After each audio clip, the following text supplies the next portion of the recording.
So I've been called to this house. This is all underfloor heating. It's a large, modern built, highly insulated property, but does have a lot of exposed glass.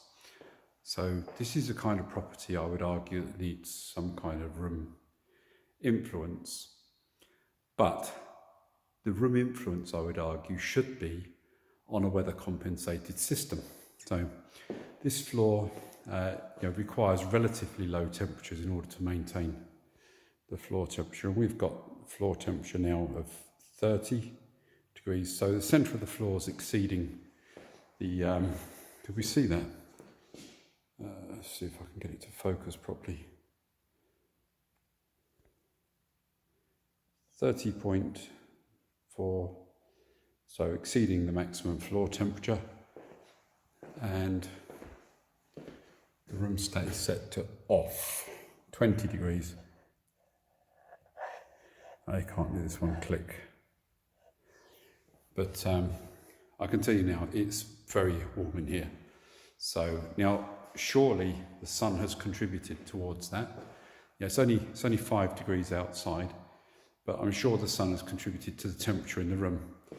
But because the floor was running at such high temperature, we've still got this massive amount of heat in it. And what the hell is going on here, look? You know, what is going on there? There's no building to the other side of this. It must be two zones. That must be the first bit of the flow that's come in here. Now this hasn't been on for a fair while, I can tell you, with this temperature either. So this is leftover heat.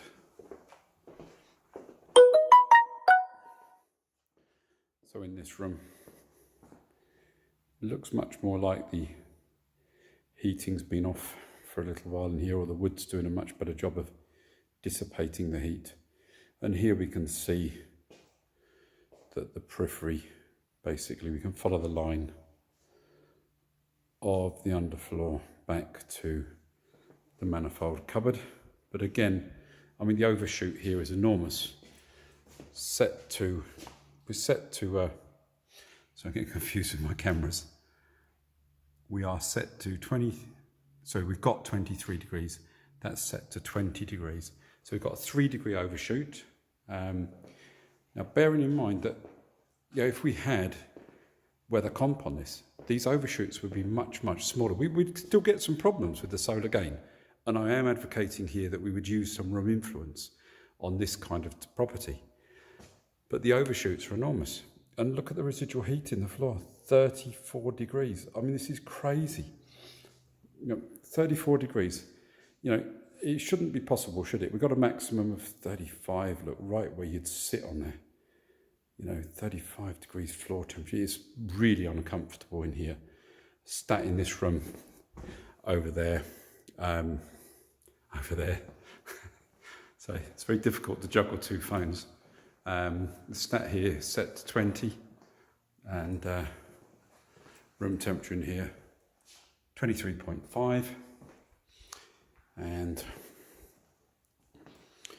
utility room, if we go in there, okay, now we're getting down to some reasonable temperatures.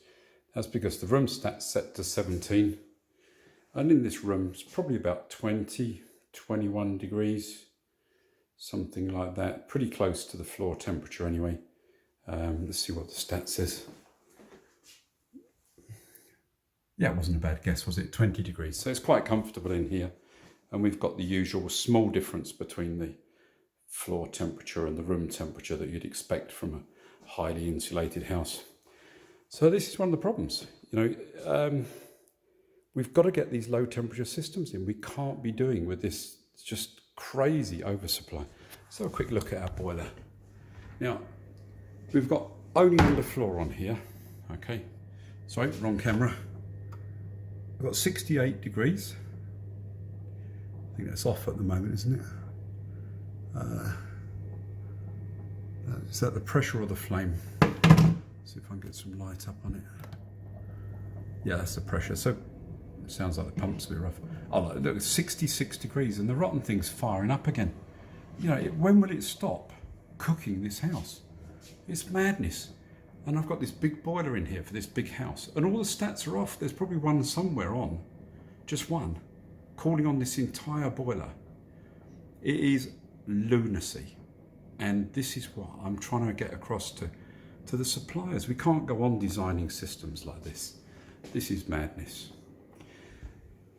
So, and a very common call out. Now, they would say this is working. I'm sure they would tell me this is a well-designed system and it's working. To me, this is not working.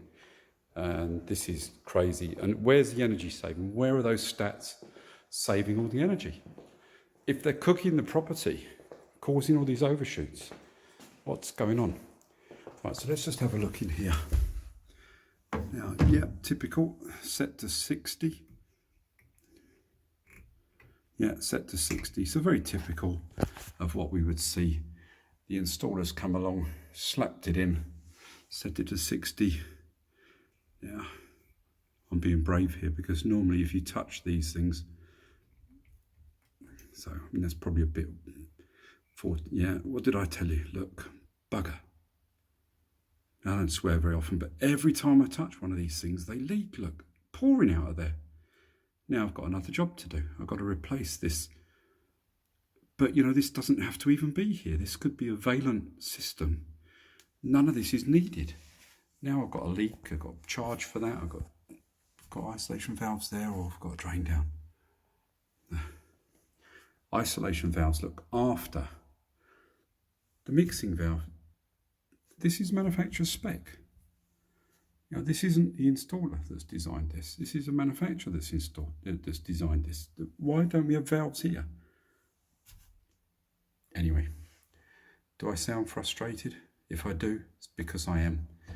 Okay, I'm off to get a container, and my Saturday's just gone up the Swanee because now a quick call out has become part to order, drain down, and a part change, and a part that's not even needed. Crazy.